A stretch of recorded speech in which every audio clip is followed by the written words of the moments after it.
Hello and welcome to another episode of the CBaileyCast. Today we're going to have a fun conversation with Rhett from Rhett Mankind, the YouTube channel. He does really, really cool stuff. He's an awesome artist in his own right, but he's also really involved in the NFT scene, and he's been involved in it for a little while and experimenting in Cryptoart and learning about it. And so I wanted to bring him on and have a conversation about this hot topic and begin to break it down and talk about the long-term life of this technology and how it might impact us as 3D artists.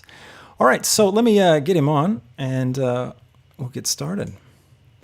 Hello, Rhett. Hello. Thanks for joining. No problem. Good to be here, Chris. Yeah, thanks for giving me your time. I really, really appreciate it, mate. So, Rhett, let's just start off. You've been doing 3D art for a very long time. Like, you have been involved in the scene. And creating stuff as a 3D artist. How did you first kind of get started doing 3D and creating art? Look, I've been doing art and design for like over 2 decades now. So I've been doing it for what feels like my whole life pretty much. And straight out of school, I knew I was meant to do it. I used to go to, so I sort of finished the top 10% in art and design in high school. And then I thought I would get into any university I wanted, and they all rejected me from my portfolio. And then I was left with like 1 week to go before I had to get into some sort of course. And I was just going around looking at what was out there. And the moment I knew that I was always going to do this was when I went to an electrical design course. And I went in there and they were saying, well, this course is about making circuit boards and creating the design philosophies around how. And I was like, this is not what I want to do at all. So how did I end up here? And it was because it had the word design in the title. I thought this is worth checking out. And I was like, okay, this is not what I want, but I'm obviously going to always do sort of art and design or something like that. So I think I went literally across the road. There was another campus and then there was an art foundation course that I was able to get in via some other certificate method they let me in because I couldn't afford the tuition of several $1,000s to do that foundations course, but they let me in for a few $100s through a certificate course because they liked my portfolio. So cool. That's how I started out of the gate from school, and I just never stopped doing it from there, and always trying to find a way on how to survive and do what I loved in some capacity. That's cool, man. And you started with, what was your first 3D software? Because you use Cinema 4D predominantly, right? That's your home Yep. in the 3D land. Where did you start with? Did you start there, or did you start with something else? I started before I think any of those 3D programs were invented. Yeah. So I started with something probably called Stratavision. Stratavision, okay, nice. It probably went out of fashion a decade ago, and so I was True Space. That was my. I don't know if you ever saw that one. That was one of those early like Lightwave 3D kind of precursors, but that's cool. Yeah, I don't even know that one. No one does, yeah. Yeah. So, on and off over the years and different versions of different 3D programs. But I feel like, I really sort of latched on to Cinema 4D. I think because it was Mac-based, and I was Mac-based for quite a while. Yeah. I started as a Mac friendly platform, and I was terrible to begin with, of course, but I just stuck with it over the years. And then I feel like more recently, over the last several years, at the start of every year, I try to learn Blender, and I last about 2 or 3 weeks. I'm like, but I know how to do this in this other program, and it will take me, I've already learned how to do it. So why do I want to spend a week relearning something? Don't worry, we'll convert you one day. Yeah, it'll happen. So I tried. I do have appreciate it. Yeah, I do have one tutorial I did, and it is like a Blender tutorial. Nice. For Roblox on your channel. I made it. I made it for my daughter because she was asking me how to do something in 3D for Roblox. So I was like, okay, let's do a tutorial just for that. Nice. I think Blender and Roblox, they go hand in hand. It's pretty friendly territory. That's cool, man. I started in Maya professionally when I started working as a designer and stuff. And then I switched to Cinema 4D back in, I forget which version it was, but it would have been like in 2010 maybe. Yeah, I lived in Cinema 4D for a while. Really enjoyed it. It was a good program. Enjoyed like the workflow and like modifiers and all that stuff. It was really, or whatever they're called, the whole drag and drop system. I just loved how intuitive it was. I didn't actually switch to Blender until they really overhauled their UI, like maybe 5 years ago, I think it was. And yeah, haven't looked back. But anyways, if you need a good YouTube channel on learning Blender, I can recommend C Bailey Film to you and everyone else out there watching. It's a good reminder. You can watch the show live. YouTube at CBailey Film, also on Twitch at CBailey Film. So just check that out if you can. We can do it at a regular time. So good luck catching it when it's live. But anyways, so Rhett, you've been, so you worked as a designer, right? And then you got into 3D, and you're always doing art. You've done traditional art too, though. It's not just 3D for you, right? Like you like draw, paint. Like was there another medium that you really gravitated to? Or? Yeah, I'm old enough that when I first designed logos, it was with paint. It was with gouache, and nice. you would, So, and gouache is not a piece of software, by the way, just so everyone knows. I'd use these brushes and line it up, and yeah. So, but I really gravitated towards computers in general when they first came out, and I really understood it and got it. So, I just love computers in general. It sounds silly to say it now, but there was a time when computers weren't used for anything art and design. It was a new concept back then. But yeah, so yeah, I got into the web and interactive stuff, and went on to branding and just anything related to that with computers I would be into. So my background, I've got like a varied background, from things like branding specialist to like creative director in advertising agencies. I've had my own studio agencies before. Been a music video director. I've been all sorts, but all related to being creative and art, design, and film. And I was always trying to get across that stuff. So I don't know how many Australian, listeners you have, but hopefully some, because we're both sort of Australian. But I designed the Triple M logo. Nice. I designed. I did music videos for The Living End and some other ones. So I've done like recognizable things around Australia. But as an artist or designer, you're always like the hidden face behind things. You're never like. You're never like a rock star, or you never, like artists, in like proper artists, traditional artists, you think of, oh, that's, they've got a name and a face, whether it's like Ken Doan or whether it's, Salvador Dali or Pablo Picasso, like, their name and their face, and that goes along with their art. Yeah. But in design, you don't really, people in the mainstream media don't really attach or associate the designers or the artists behind works. They just look at the thing and go, isn't this a great car?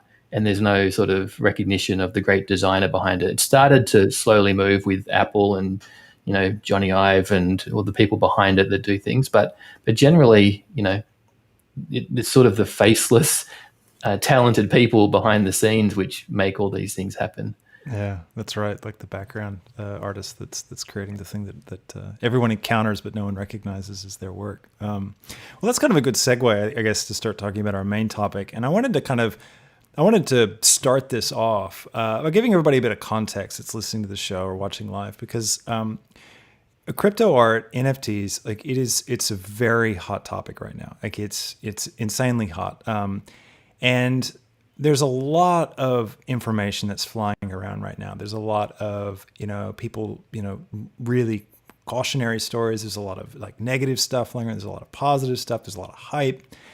What the point of this conversation is, and why I brought Rhett on, was to talk about NFTs as a technology and how the blockchain is going to affect us as artists, not right now in this hype cycle. And we're not going to be jumping onto that. It's about the long tail of this technology. So personally, when I really began learning about this stuff and researching it at the start of the year, for me, it was a moment of realization that this is a technology that's not just going to go away. This is going to be something that will be around. And it's going to be a part of all of our careers, and we need to think about it as creators and 3D artists. If you're trying to move into 3D art as a career, whether it's design or animation or filmmaking, understanding these smart contracts, understanding NFTs and all this stuff is going to really help you in the long term, because you're going to be able to understand how you can engage with it. And when I say that, I'm not saying you go make a piece of art and you can go sell it for 200 grand, tomorrow, or go take all of your life savings and pour it into an Ethereum wallet and go buy up whatever you can now because it's going to be big later. Don't buy into that hype. Think about this as a long-term thing, as something that's not going away. So we wanted to talk about this, and Rhett is a great person to talk about this because so he's been involved in this. He got involved in this early 2020. You were saying, right? So 2020 is when you were really starting to get involved in NFTs and that whole world of stuff. And he's really been there from that point and tracked along with it. And now he's at a point where he's an established artist in that scene. I think you're established. I mean, I view you as an established artist. I don't know what you view yourself as, but the work that you're doing is really great, doing amazing stuff. And you're actually engaging in the marketplace right now in its sort of heat of, the insanity of what's going on. So, but you've got a really level head about it. And I really like what you talk about in terms of adding value to the space. And so I just wanted to give you the chance to talk about it a bit here and for us to talk about it. So I just wanted to kind of give everyone that preamble, that setup to this conversation so that you know where we're coming from and what we're trying to achieve in this conversation tonight. So let's start off. Let me give you my best understanding of what the blockchain is, and you shoot holes in it. Okay, you tell me if I'm completely wrong. So if you have no idea what the blockchain is, here you go. This is my best explanation. So picture in your mind 1,000 computers, just hypothetical, 100,000 computers, whatever, all over the place. They're decentralized. They're in people's homes, right? It's not some company. It's not Google on the hill, right? And all these computers have a spreadsheet, right? And they have the same spreadsheet, and they're coordinated in such a way that you can't write a line in the spreadsheet unless it's written on all of those computers at the same time. And you have to do it in order. So there's no, switching of the order. It's sort of, this is the entry that goes next, and it goes next in every set of this spreadsheet. So you have an identical copy of all of these, all right? And it's different from Google Sheets because it's not a centralized copy that's on Google servers. Again, think about it as people's computers all over the place. And so anything that's recorded in that record is basically a fully trackable, traceable transaction. So the next line is written in all these different computers, and it's verifiable because you can go through and you can see that they're all the same. And if there's an entry that's different on one of those spreadsheets, it's not true because it doesn't match all the others. And so that allows things to be kind of real in a sense. So I can say, all right, here's my one piece of cryptocurrency, and I'm going to give it to Rhett. And so it's going to be recorded now in the spreadsheet. Everybody sees that Chris gave this piece of cryptocurrency to Rhett. Great. Good job, Chris. And then Rhett's got it now. And it's in that log. So it's a simple concept in some ways, and it's complex in others. I'm leaving out a lot of detail, but that's the gist of it. So am I getting it right? What do you think, Rhett?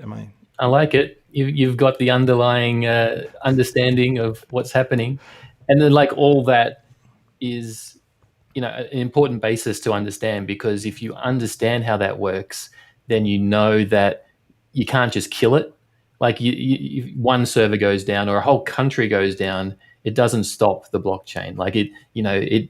It maintains that information until that other thing goes up. So it doesn't go away. You can't kill it, and it's sort of like a trustless way of doing interaction. So I don't even need to know you. I don't need to go through an intermediary or a bank or whatever. It's set up in a way that, you could send me something and it gets to me, and then that's it. There's no one else involved. It's just a system that organizes it all, which is amazing. And it's not a company. I think that's sort of, we're so used to thinking about new inventions as coming from a company. And so they own this thing. And what's so cool about this stuff is that it's not a company. Bitcoin's not a company, and Ethereum's not a company in the sense that they have a big building somewhere with all these computers that are saving all these transactions. So if you lose Europe, all the Bitcoin, records in Europe, there's still hundreds of thousands of records in the US and in India and all these other places where people have been mining. And so that's how you get this decentralization. So it's not controllable. It's something that's completely out of control, but it's completely unified. Now there's a lot of problems with that are still being worked out. So the technology is still, being developed. Like Bitcoin, I know, like it has like a pause, right? It's like there's a timer where you have to wait for the next line to be written in all the sheets. That's the basic thing that I've heard. And then like Ethereum, I know has its own issues as well. Like none of these things have nailed it necessarily 100% yet, but that's the basic underlying technology. So what's the step then? So what then is a piece of crypto art? How is art related to this spreadsheet that's propagated everywhere? Cool. So we'll leave Bitcoin aside at the moment. That's sort of the big dog everyone knows about cryptocurrency. But on Ethereum, it's a little bit of a different blockchain where you can sort of publish new tokens or coins on top of the Ethereum network. So you can actually create contracts and make things on top of it. So this blockchain is a little bit different to some others. So what this network or technology allows is the creating of a new token. So this thing called NFTs came up, which stands for non-fungible tokens. And just quickly to explain what that is, like fungibility just means you can exchange something really easily, like dollars for dollars or bitcoins for bitcoins, and you don't care which one that you have. They're all, you don't care if I give you two $5 notes and you give me a 10, that's all the same. So non-fungible is like the counter to that, where things are unique. You can't change them. So like a piece of artwork is different to another piece of artwork, or if you're in the balcony on the theater or in the stalls, it's a different price range, a different experience. So we've got that now in the digital realm because of these tokens. We can have files or tokens that are not the same as each other and have different value. And so it's most commonly or easily described as like, if you think of an artwork and you have the certificate of authenticity that comes with it to prove like this is the original artwork, it's by this creator and it has this provenance, like the history that comes with it. We now have the digital equivalent of that, and we've never been able to have that ever before in history, like of the digital space. And that's what the game changer is, because we can still infinitely copy files, copy and paste, email, everyone can see it, but not everyone has that certificate of authenticity to prove like this is the original, or this is the true one that I own, or it comes from this particular person. So that's the real game-changing thing here that is connected to the technology. And so all this mainly happens on the Ethereum network, but there are other blockchains that are coming out that you can also publish NFTs on other blockchains altogether, and they run a little bit differently. But at the moment, the king of doing NFTs is the Ethereum network. Right. Yeah, because Ethereum was really like, I guess, the largest, or maybe the first, I don't know if it was the first, I assume it was the first cryptocurrency that enabled smart contracts to work. It had this extra functionality beyond like what Bitcoin was doing. We've got all this stuff. Another good way to think about it is like a photograph, a famous photographer. You know how a photographer, they'll go and they'll do a shot and they'll print like 100 copies of that photo and they'll sign them and they'll write like 1 of 100, 2 of 100, 3 of 100. You can still like go into their website and you can download a JPEG of that photo, right? You can go to the museum gift shop and you can buy a printed version of that photo, but it's not 1 of the 100. It's not like the actual print. And people still associate value with those 100 prints because they're the 100 prints that the artist printed out himself and said, these are the ones that are the real deal. And that's all it takes in the art world, or in any economic sense. Economics value is attached to anything that people are willing to pay for, anything that people want, wherever there's a market for that, where there's scarcity and demand. And so when an artist does that, it creates scarcity and it creates demand depending on how famous that artist is. And that's how you get value with those pieces of art. And so that's how the whole art world has always worked. And as Rhett was saying, this is sort of the transition point in our history where this technology is now moving into the digital space.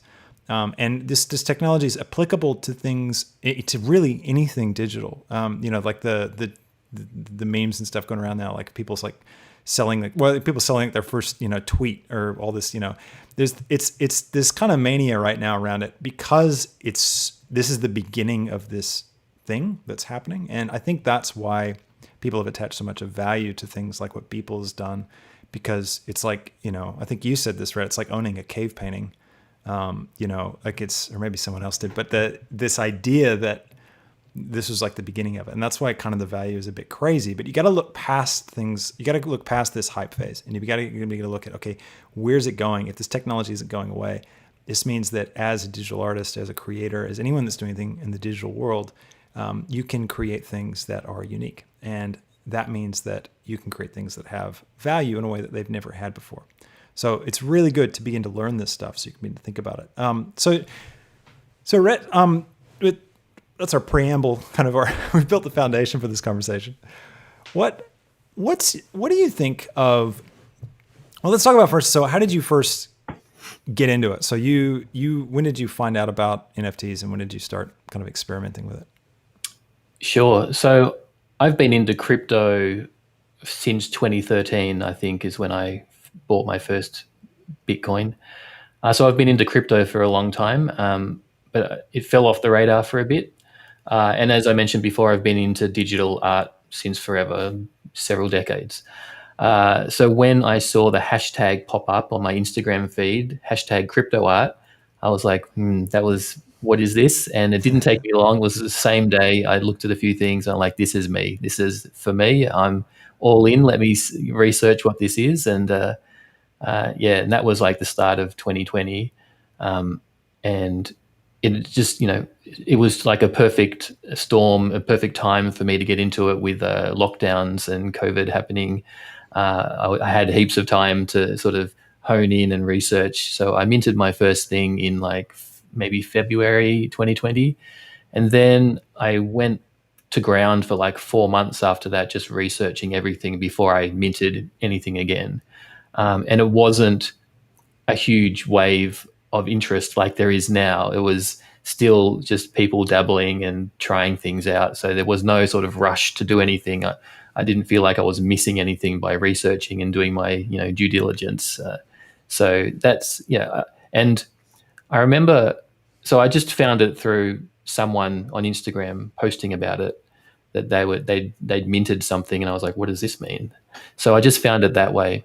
But I remember the first time I went to Super Rare, and I looked on the homepage, and there was something that looked exactly like my art. It was like, I thought I had done it, but it was like a little bit different. Then I realized it was someone who'd just done my tutorial, like exactly followed the steps and spat out the render from the end of that tutorial.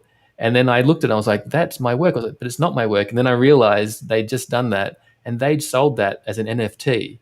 And it was the most popular on the site. Oh. And it was, I was okay with that. I was happy because that's why I do tutorials for people to, and I was like, this person actually made money from digital art that they did as a tutorial. And I was like, okay, this is an opportunity for me. Like if they can do it from following something I made for them, then I can surely do it. And so that's, was. Oh man, you get the best attitude of the year award for YouTube creators. That's no, I don't mind at all. That's awesome, man. That's why I make tutorials. Well, I haven't made one for quite a while. Is this the one Blender tutorial, by the way? No, it's not the Blender one. But yeah, so I was happy for that person. I'm still happy when I see people, use my tutorials, and I can see the influence in their work, and I'm like, I'm pretty sure they've done one of my tutorials, and that's cool. Like, I'm happy for them. That's really good.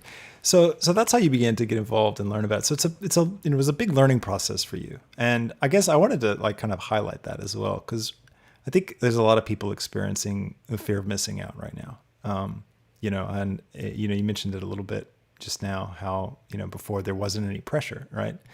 And I kind of like, I almost wish that this whole Gold Rush, wasn't happening. I almost wish that, the Beeple sale hadn't happened yet, and that there wasn't that pressure, and it could be something to explore kind of, freely. I think it's something that people have to really begin to, kind of work back from a bit and go, all right, because it takes a long time to understand this stuff.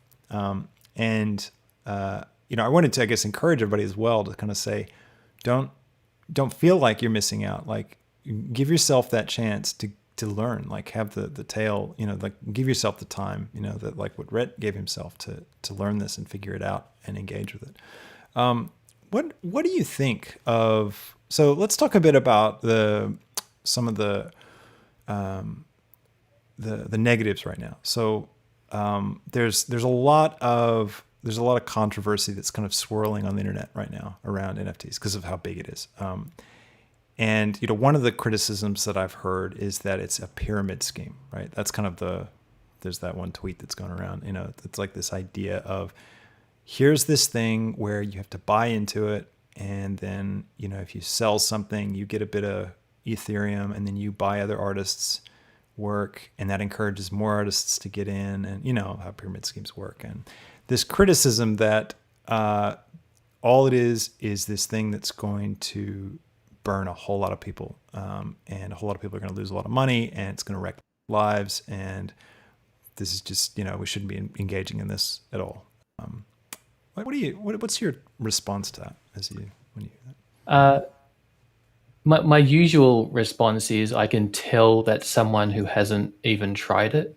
It's someone who's like just scared of something new, and it's just they don't want anything to do with it, so they just sort of are looking to poke holes in it.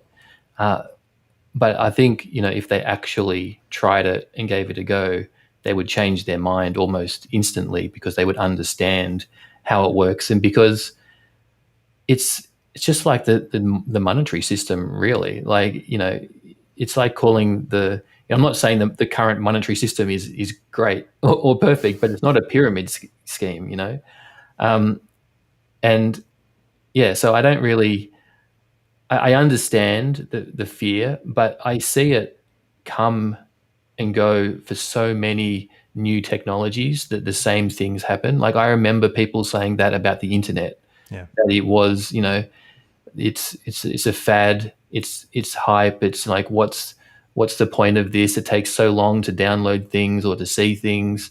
I have to print out my emails. Well, why would I want to do that? And so people just not understanding how things work, and they're not willing to try them, are the ones who want to poke holes in them. I haven't found a single person who has joined and has tried it for many months and has, done transactions on the blockchain or whatever, and has then said it's a pyramid scheme. Like, I haven't found anyone that's done that. So that's why it's hard to, and I think my usual response is it's a real pity, because that type of spreading of fear and uncertainty and doubt about something new stops people getting into it, and it stops people who could really benefit from it the most. And it's why I sort of been making videos about crypto art and NFTs. I made it before this hype wave happened, and it's because I wanted people to find a new way of doing things, because it can help them break free of the shackles that they might be in.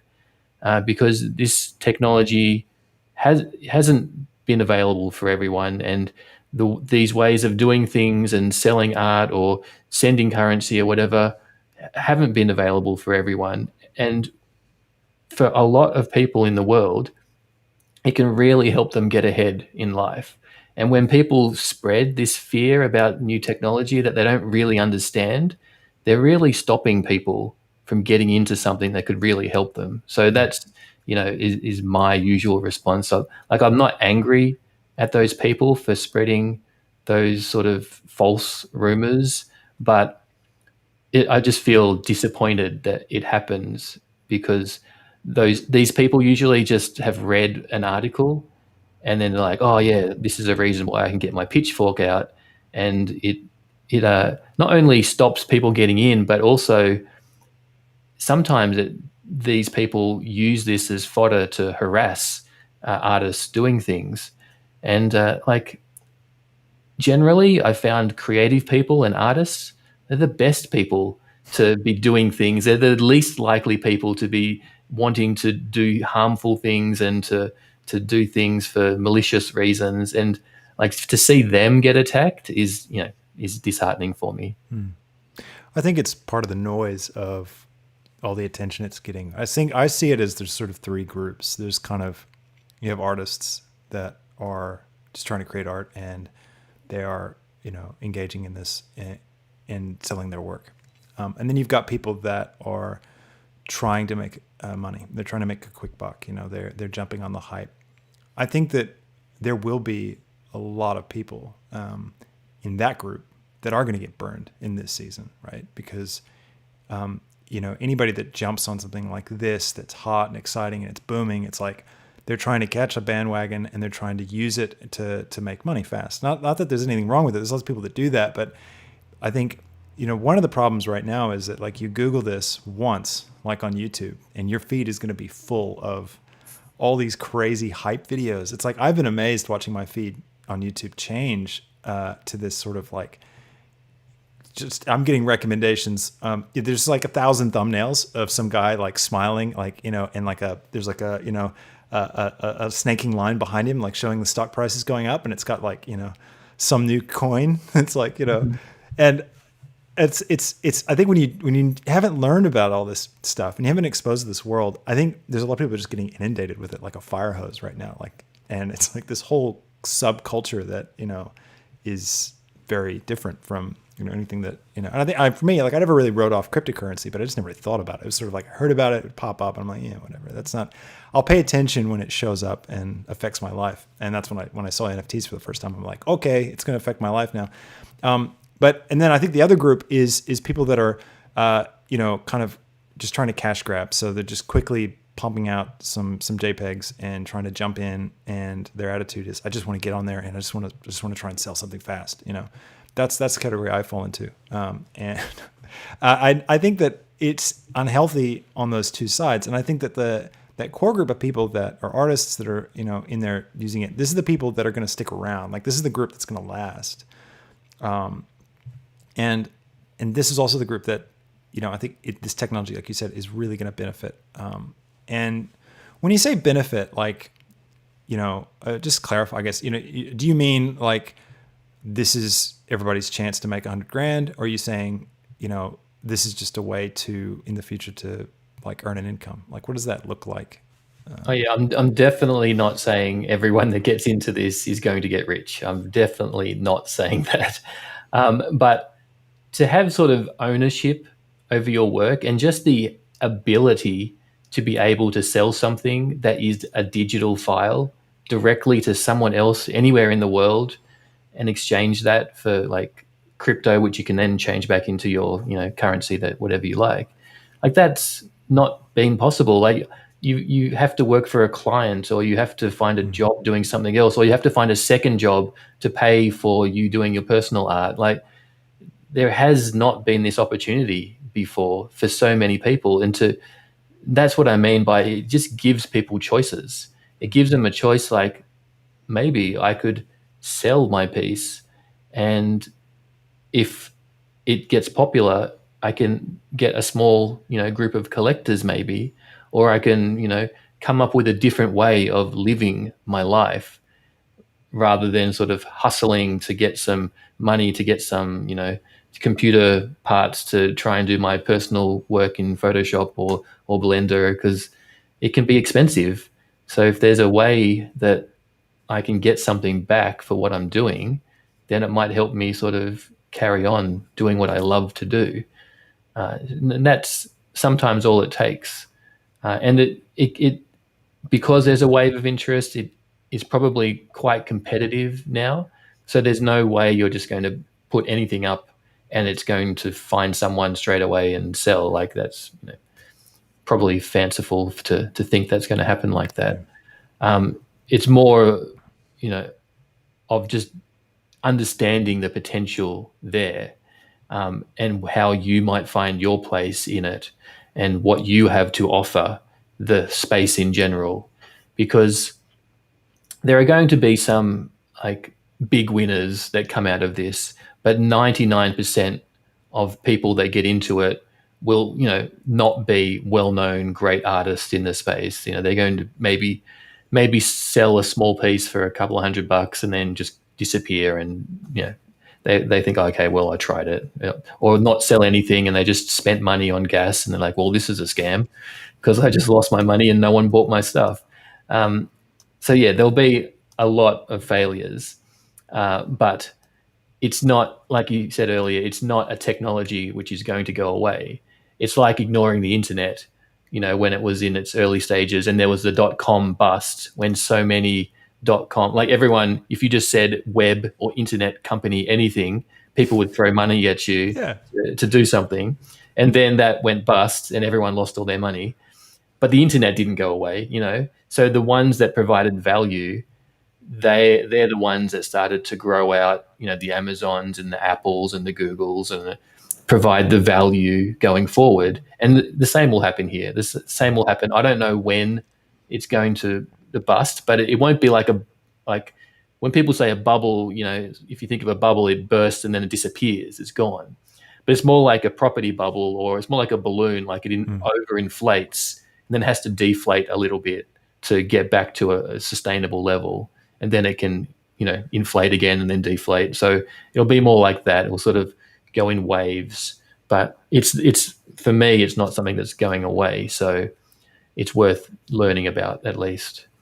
There's a great quote. I forget who said it, but that we overestimate the impact of a technology in the short term, and we underestimate the impact of a technology in the long term. And it's a very consistent pattern. And the internet is a great example. I think it's really cool you bring that out as a parallel to this, because I think that makes a lot of sense. The .com bust was massive, and it's the same with what's happening now. I think another way to even think about this stuff, just as you were describing it, made me think, it's almost like digital copyright in a way. It's like, we've always had the issue of you create an image and then you have all these usage rights around how that image can be used. And but this is a chance to actually create something that, in a sense, has a real tangible copyright to it that you can control. And I think that it's a really powerful thing. So thinking about going forward, like, let's cast our eyes into the future, right? Let's go past the inevitable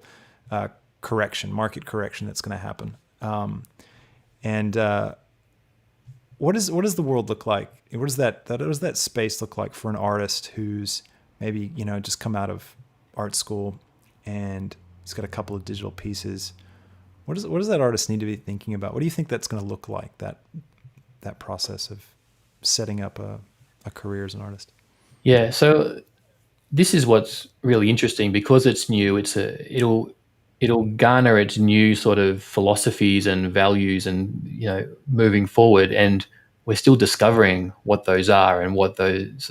So, if you think about the great novel writers or authors of their time didn't become the great directors, of movies when movies were invented, and those directors didn't become the great game developers, when that was taking off. The same will happen here. So the great sort of visual artists or traditional artists or whatever that were around, that are currently around, won't be the great ones going forward. So the ones who will be successful going forward are the ones who understand the value of this space and can bring something else important to it that make others sort of see a different perspective and find more value in it. So they're creating something more valuable by being in the space. So if you think of like film, it's people that, like directors who have a unique way of editing something or coloring something or telling a story or bringing bold characters out. So they bring these unique things to the medium that didn't exist before, and then that shines, and people sort of are hit by that and like, wow, that's valuable, that affects me. So if you can sort of get that value and bring it over to this new medium of minting on the blockchain, being able to exchange, having self-sovereignty, all that type of trustless interchange and experimenting with how the smart contracts work and programming. And so if you can take the technology and wrap that up and bring your own value of whatever your art is, then that's how you'll have an impact on the space and people will start to notice what you're doing. But if you're just bringing something which exists somewhere else and people can find it and it's not worth much in the other place, then it's not going to be worth much here. It's not like you can just throw anything in this space and it make money or have an impact, because it won't. So that's how I tend to think about it. How what can I bring to this space that's new but also valuable? Then you'll have a chance of having some sort of success. And in the future, that's what I see will be useful, because the people who are already in the short term experimenting with how that works are already seeing massive success. They're experimenting with how you buy and sell things, or how you do limited editions, or how you write contracts, and how you have collectibles like random or on bonding curves, and like all these types of things. They're sort of writing the rules right now on what works and what doesn't work. And so I think the people doing that will have the success in the future.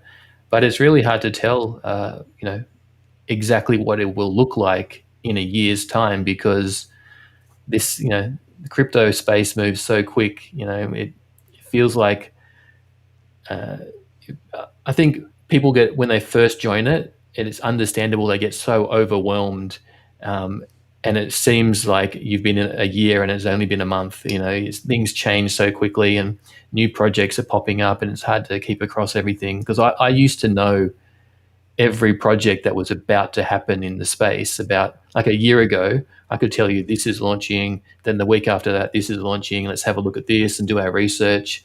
That's impossible now. There's projects popping up all over the place, new artists joining, new things happening. It's just so quick. So it's just go back to your core reasons of why you're doing something, and then start to understand this new space, and then how you might integrate into it. And then that's, So in the future, a lot of these, there's so many new platforms popping up for crypto art. There's dozens now, and even many on different blockchains. So a lot of those, and I can't tell you which one will be the successful one. I can't tell you right now which one's going to be the MySpace versus the Facebook, which one's going to be the Netscape versus the Googles, or Netscape, VHS or Betamax, if you want to go even further back. I can't tell you which one is going to be the best, but because sometimes the best, like the VHS versus Betamax one, sometimes the best, which was debatable, Betamax, doesn't win, because the more popular one who got there first is like VHS is the winner.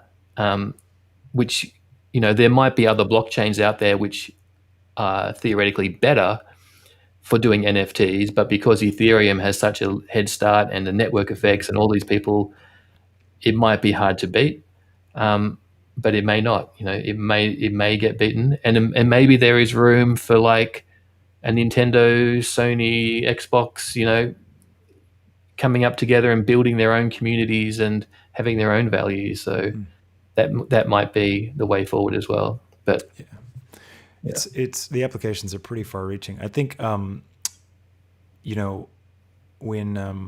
you think about like that future and what it would look like, I tend to think about so I think, like, I've got a friend, right, who he lives just not too far, and his wife's a professional artist, and so she's a painter, and she's one of the very few professional artists that I know.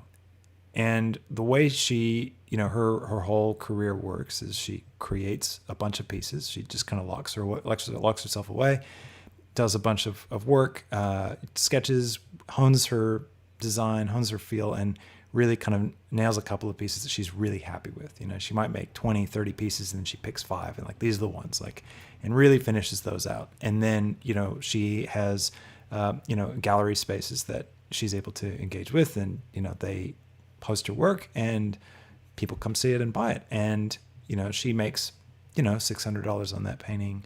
She'll make, $1,200 on that painting, $2,000 on that one. And that's how she works. That's how she lives. And I think that, we can look at that and go, okay, well, the art form is like, you could almost argue that, this whole crypto art space is almost, you could argue it's a new art form, possibly, in the way that people are applying it. Like, there's so many applications to this. But I could see a future in a couple of years' time, post-bubble, post-hype, where that's what it could look like, for anyone. You would be able to create a bunch of pieces, hone your voice, hone your style, and go to these online galleries and host your work and see what happens. And I think that that's probably a good mindset to get into. Like, if you're interested in this, and I think that any 3D artist should be interested in this.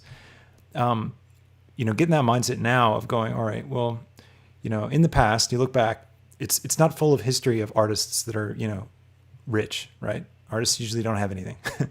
And it's like, towards the end of their career when they make it, or it says a quiet career, where it's art that people will never hear about, but they find a little gallery that really supports them. They've got a couple of collectors that are really into what they're doing, and they always buy their work. And it's this modest corner of the market where they're able to create freely, and there are people that support their work. Very similar to, like, think about the Patreon system, like that's a cool thing that's been going on, right? Like, people create stuff like me, like we create on my YouTube channel, all this stuff, and then people join the Patreon, not necessarily because they're going to get something out of it, but just because they like what I'm doing and they want to support that. And it's very similar, I think, for a collector. I mean, correct me if you're wrong, but that idea of, being able to support an artist is actually a pretty valid idea that's out there. Definitely, from a lot of the large collectors that I've talked to, they are in it for that reason, trying to support the ecosystem, support the artists, and a lot of them don't intend to sell the works that they're buying. And I'm talking about the high end ones, but I am starting to see people who are on the low end looking for just small things to flip. They are looking to make a quick buck. And I see those type of people will be disappointed if they're just buying anything, hoping it will make a profit. The next day it doesn't, and they're disappointed. So yeah, I usually, what do I say? I say, I think I put on my Twitter about a month ago. If you're going to, buying advice, if you're becoming a collector, sort of buy work that you connect with from artists that you like, with money that you can afford to lose, and then you'll never feel like it's a bad investment. Yeah, that's good advice. That's sort of the mantra I sort of go by, because and from a personal collecting standpoint, I've only had seller's remorse. I haven't had buyer's remorse very often. Yeah, you sold to people, didn't you? Exactly. Yeah, I've only sold too early is my remorse. But yeah, I can't complain too much. I did sell a Beeple. Advice. I should have kept that Beeple, but you need a T-shirt that says that. Yeah, that's all right. Nobody knew what was about to happen. That's really good advice. I love that advice. I think everyone should really listen to that. That's good. Like, if you are thinking about buying NFTs, you need to think about yourself as a collector, and you need to get in that mindset. And it's a totally different, discussion, I think, about what is a healthy and appropriate mindset for that. And I think that's really good description of that. I want to get into process and talk a little bit about your art process and like how you create. But before we do that, I guess one other thing that popped in my mind I really wanted to bring up, and that was, and I'll see if you've got something you can add to this, but I wanted to highlight for everyone real quick, if you're new to this and you wanted to get into it, right now, NFTs and stuff, it's all happening on the Ethereum blockchain. And as Rhett mentioned, there are other blockchain technologies that are also implementing smart contracts. And so there's going to be more things available eventually, but we don't know kind of how that's all going to play out. So that's something you have to kind of learn and follow. But sort of a PSA to be aware of right now, if you're wanting to get into it, Ethereum has exceptionally expensive transaction fees. So When you when you initially start off, if you like move Ethereum from one wallet to another, like you've got to pay, an Australian, like for me the other day, I set up one, and in order to get, for a lot of these platforms, in order to mint an NFT, you have to do at least one transaction. So, and that's a zero sum transaction. Like you're not actually being charged anything, but you have to engage with the blockchain through their system, and you have to pay. There's the gas fee, which you'll hear people talk about gas a lot if you start learning about this. And gas is this fee that's associated with how much it costs to basically write your transaction into the spreadsheet across all these computers, right? If you go back to that initial analogy. And it's really expensive. So like for me, I did one, I minted my first one the other day to learn about what it was like. And I had to pay, I think I paid $60, $70 Australian, just to do that gas transaction. Thankfully, a lot of the platforms now do gasless minting, so you can create a lot of different pieces of art without paying any gas. And they're not, I don't even know exactly, it's sort of like they're not technically on the blockchain, like it's the way it works, but you can make a lot of art and publish a lot of these things without paying gas fees on a lot of these different sites. But anyways, just be aware of that if you're wanting to get into it. It can be expensive. Do your research. Yeah. Anything you want to add to that, Rhett? No, that's Did I that's get it good. right? Yeah. That's my main question. Yeah, it can be cost prohibitive to beginners sometimes because it's so competitive, and the gas fees do work on like a if you pay the most gas, you get through the transaction first. So there's an incentive to if you've got an important transaction, then there's an incentive to pay more and more fees or more gas. That's what pushes the price up quite high. So the more popular this space is, the higher those fees are going to be until there's a change in the infrastructure.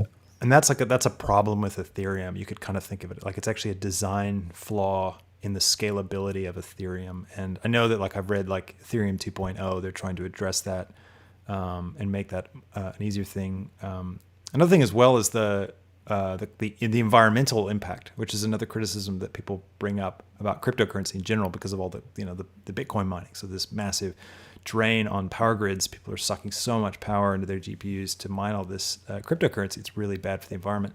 I know that from the research I've done, I don't know if you've seen anything more that you could add to this, Rhett, but I have seen that like I know like Ethereum 2.0, they're really trying to address that in the way that it functions so that it doesn't require all this power on the GPU side to mine Bitcoin. Is that something you've been aware of or see it changing, I guess, in the future?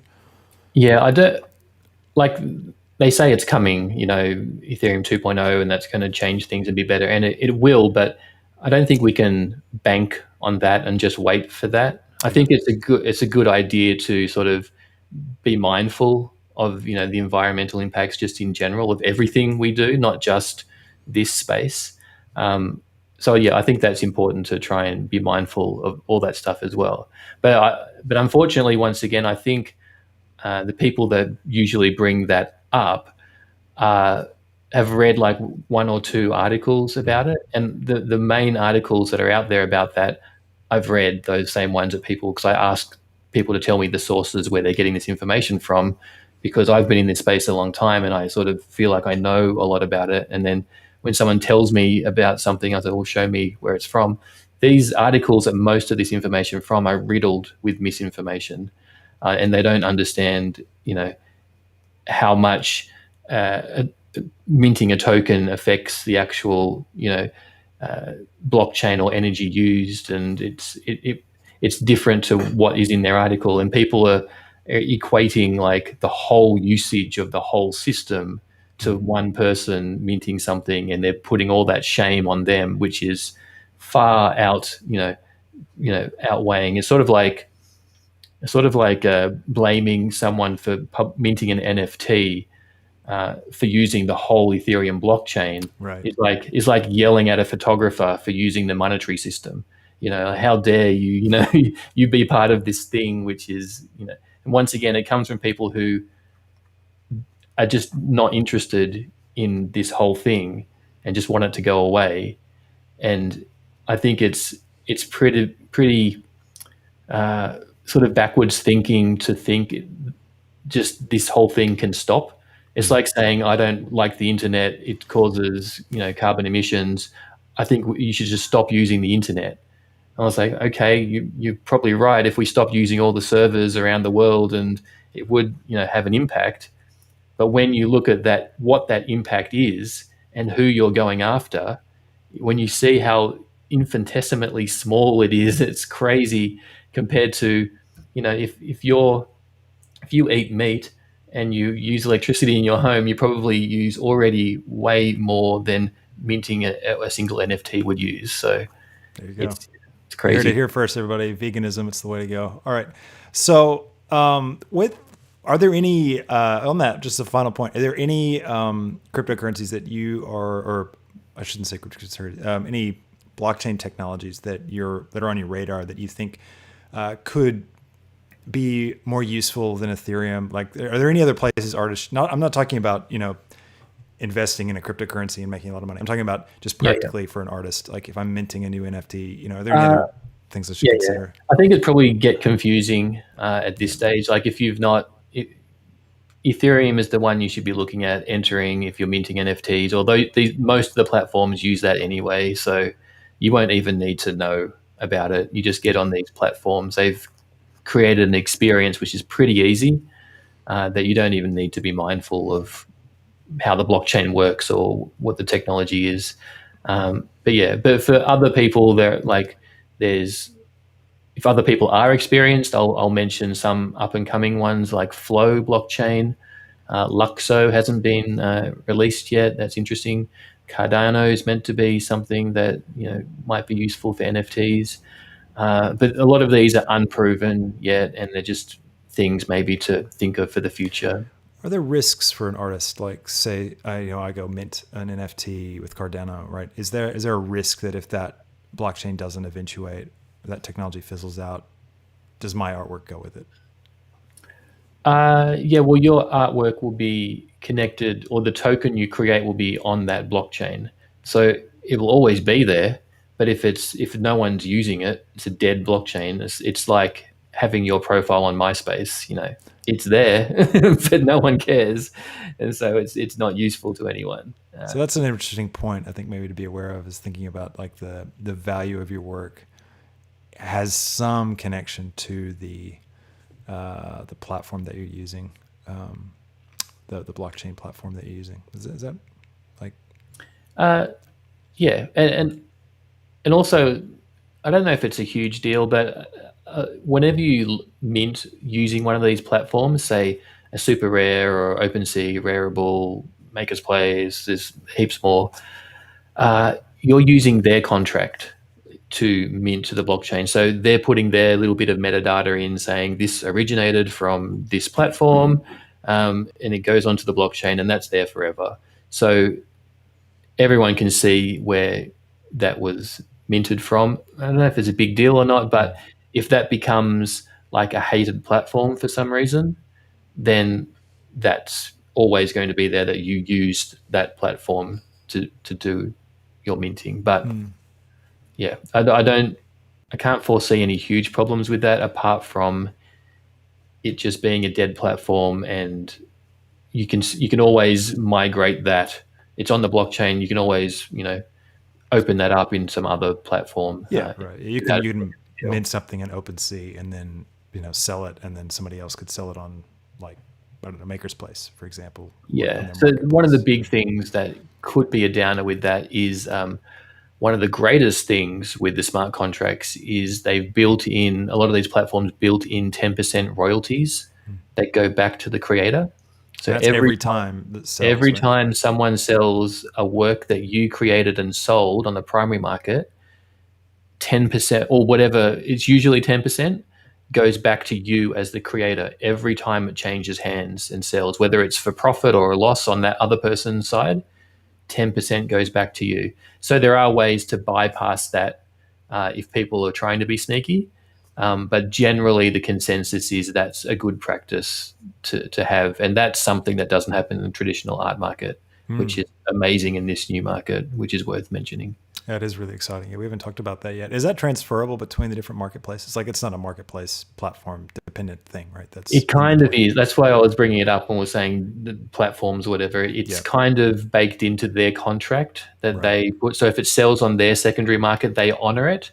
But sometimes there's ways to get around it. If you send it to OpenSea and then it doesn't recognize the contract that it was originally made, and then someone buys it on OpenSea, it might not recognize the royalties that need to be paid out. Or even if you want to be even more slick and secret about it, you can just pay someone cryptocurrency, just email them, say, just transfer it to me, so I don't have to pay any of these other fees. And then sometimes transferring is cheaper than actually auctioning or selling something on the market.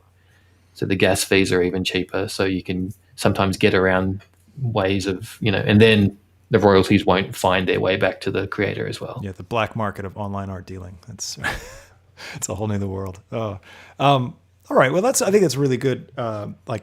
Hopefully everybody's found that really helpful as just a deep dive into what this space looks like and why it's going to stick around and how to think about it post bubble and what you can be doing as an artist to engage in it. Is there any, for someone just getting started, like, do you have a platform that you recommend to, not one of the ones that you have to apply to get into, but just one that you could just jump on and start playing around with?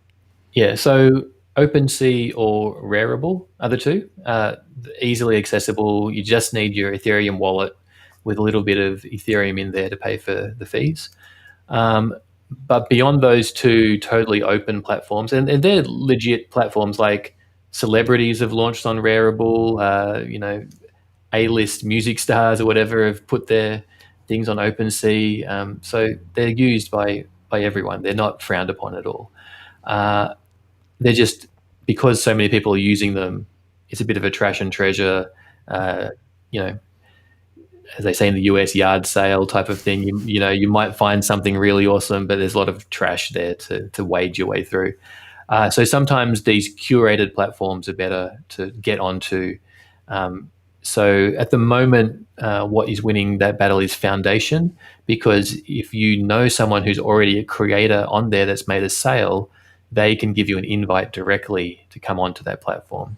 Whereas some of these other more established sites like Super Rare, Nifty Gateway, and Maker's Place, Known Origin as well is another one, it can be really hard to get onto those platforms. They're like, you have to put in a submission, but they're almost like invitation only type of places. And I sort of imagine them now like they're the music labels, where even if you're a good singer, it doesn't mean you automatically can get onto Sony or Universal Music.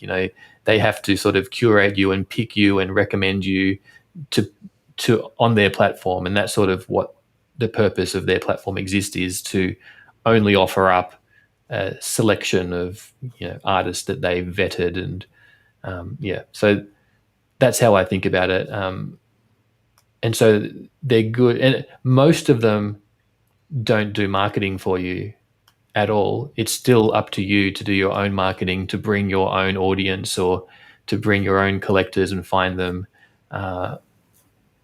bring them with you. But what they do is, a lot of collectors will go to those sites and just browse what's new and the activity, and they will discover you there. And it is probably easier to get discovered on a platform like the more established ones, because it's not as saturated with just everything. So that's why it's desirable to get on there.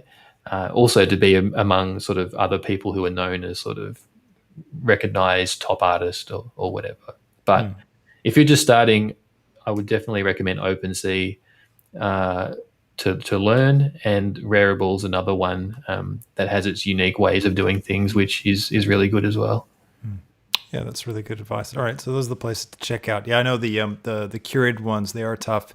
You have to go through a full application process. You submit a video that kind of you pitch yourself and your work, and you've got to have some specific pieces that you've set up. And so I've applied to those top three. So like the Nifty Gateway, Super Rare, and Maker's Place, right? Those are the three that I put my head in the ring for.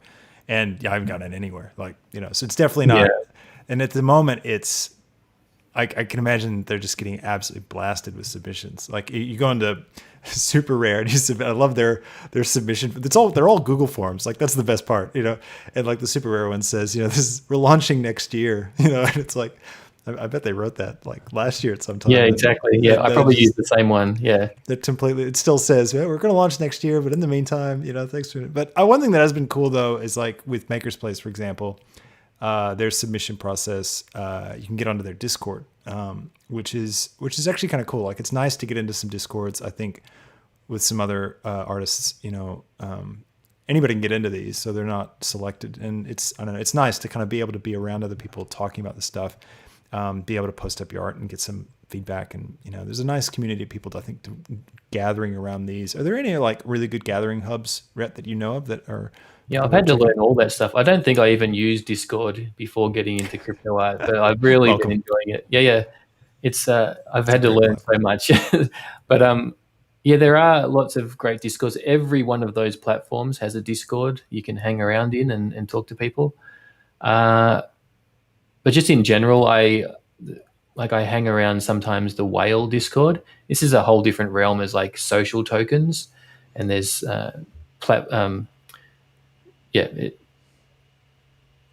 there's sort of ways of creating your own token, and people have done that. And related to NFTs in general, there's a thing called Whale Coin, and they have a Discord, and they like a community of people who are into NFTs in general.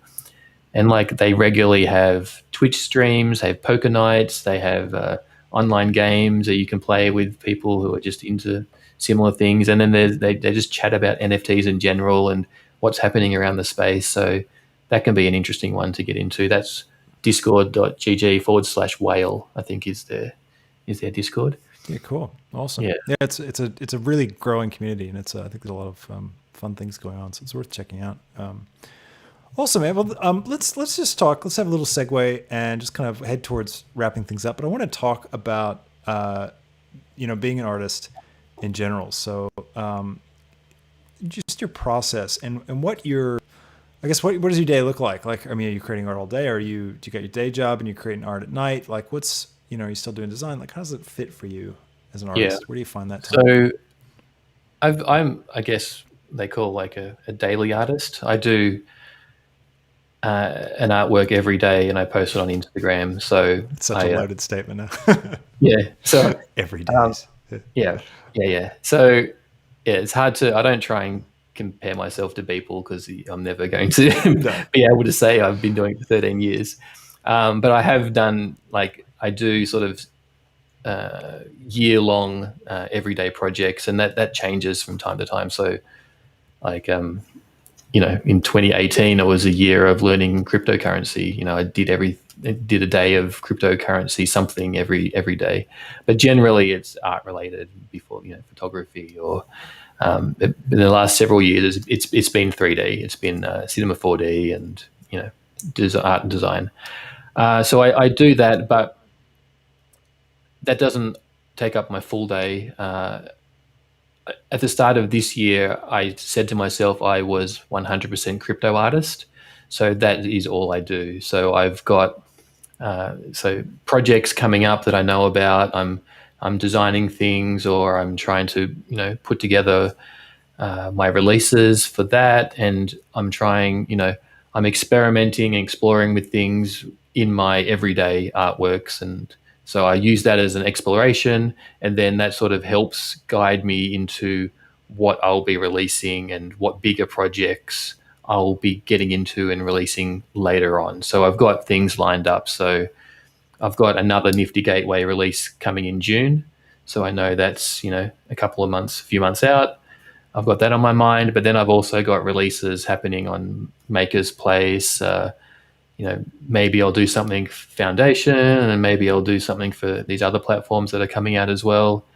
So I'm planning what I'll be releasing, why I'm releasing it, making things around it. And then I also have my YouTube channel that I put up a video pretty much every week to do with crypto art generally. It used to be tutorials for Cinema 4D and Octane, but now it's pivoted to crypto art because it's really taken off, and that's all anyone asks me about nowadays anyway. That's right. So, but I still love the art of it, and I still love the learning and the exploring, and yeah, I'm always to push myself to get something out every day forces me to just pick up, to open the program at least and to do something, and then that's often all that's needed to get me going for a few more minutes, a few hours, and then something comes out. And sometimes it's just learning how I can get something out within 15 minutes that doesn't look like crap.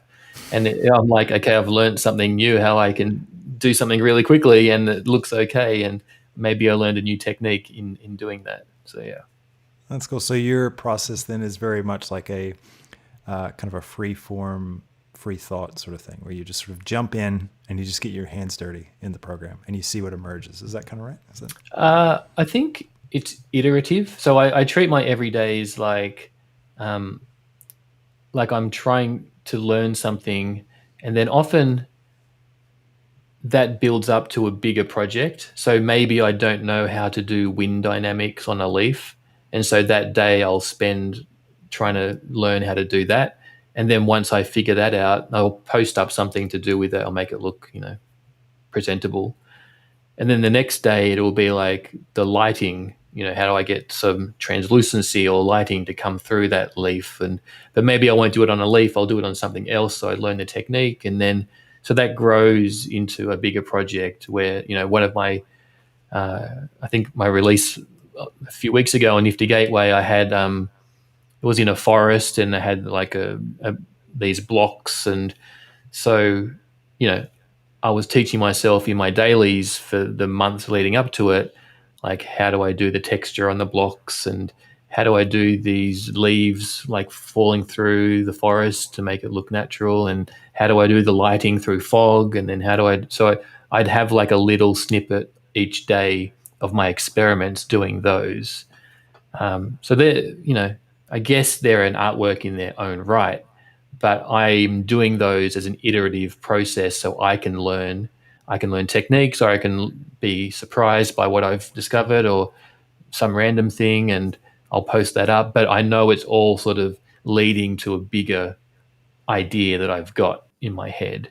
And so I've usually, I've got to-do lists, and I've got my list of things that are coming up, and ideas. I have notes of ideas, and so I've got like a plethora of crap and notes and things that I've got, and I just slowly make my way through those. It's just like a visual diary to me is how I treat my my daily stuff. It's just what I'm working on at the time. So if you look back at it, you'll see how it relates to something I release.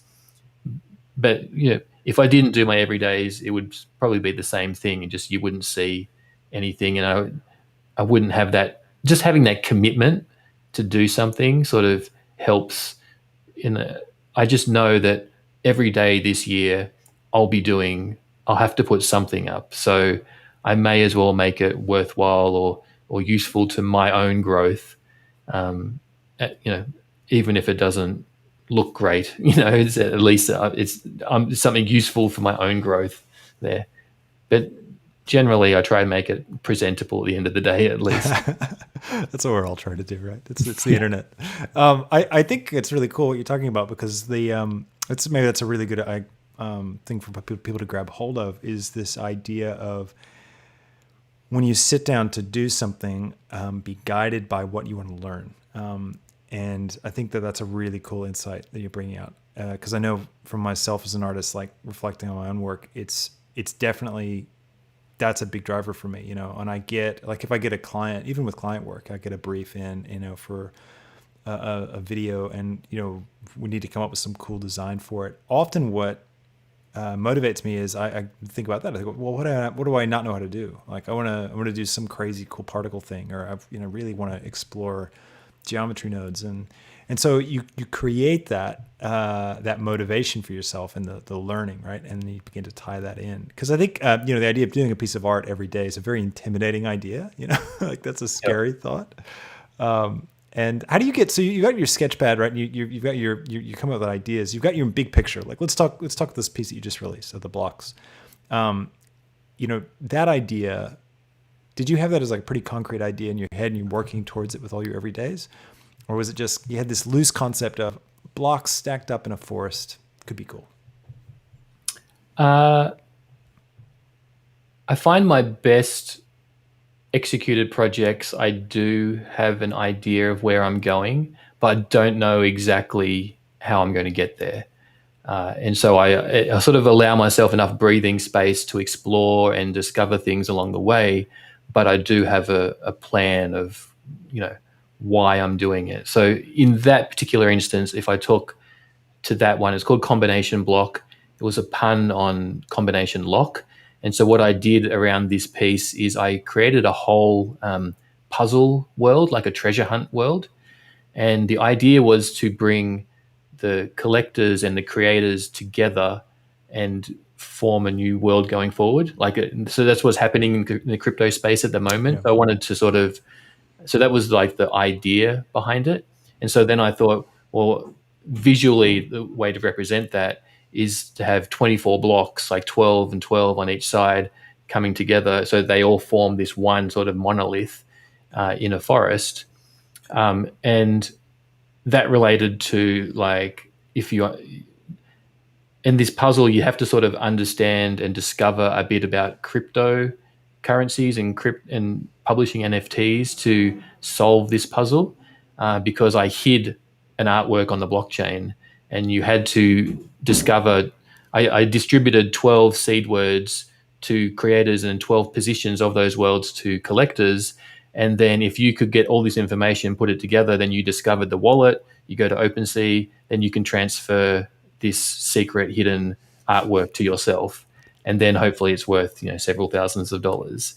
So it forced the participants to learn a bit about the crypto space, and it forced creators and collectors to come together. So I had this idea, but then I had to come up with how I was going to visually represent that. And so eventually it was discovered. It's called the keystone block.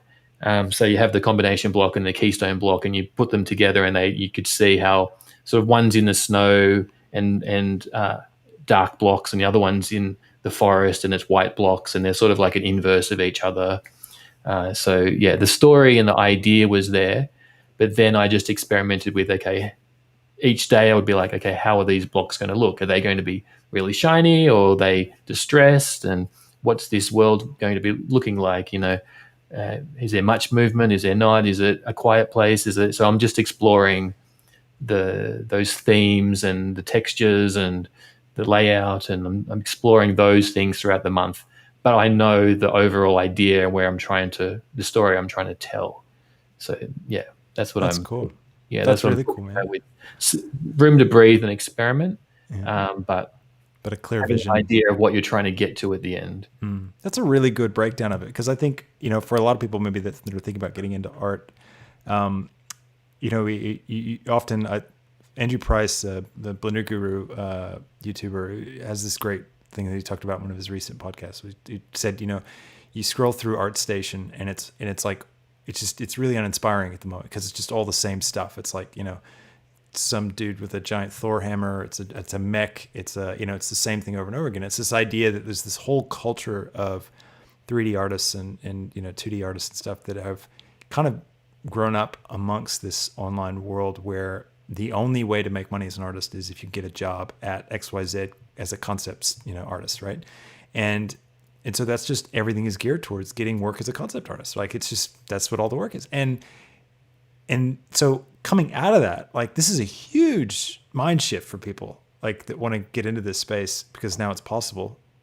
And thinking about art, like, I really liked the way you broke that down, because it's this idea of how do you finding meaning in things, because people want to associate meaning. They want to inject meaning into art when they look at it. And so as an artist, it's thinking about, what can I say about society? What can I say about my world? What can I say about my emotions or my response to things? And then figuring out a way to visualize that or express that. Like, even if it's like even you see those, paintings, and it's just color, it's just composition, color, and shape.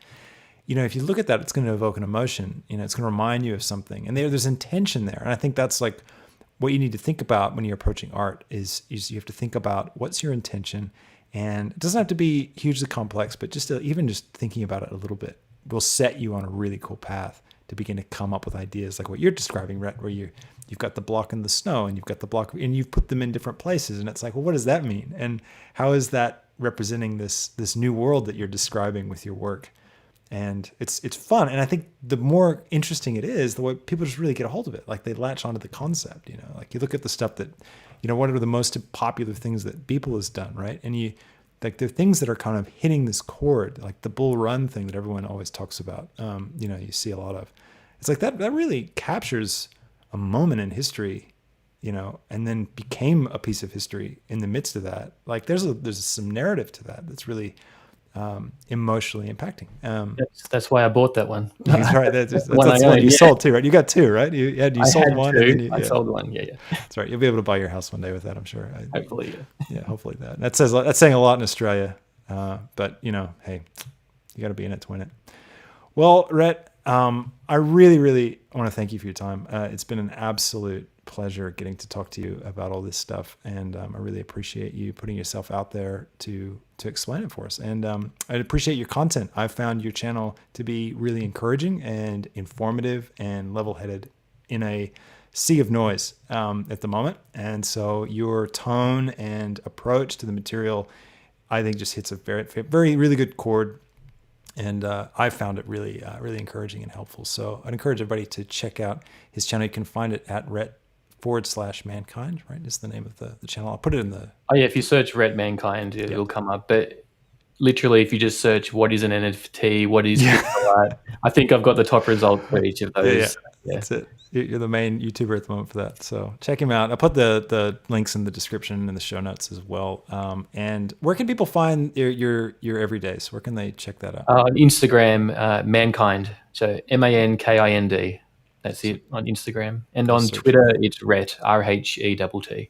Okay. Yeah. So go hunt him down and follow him in all those places and appreciate his work. Have a look at it. It's some great stuff.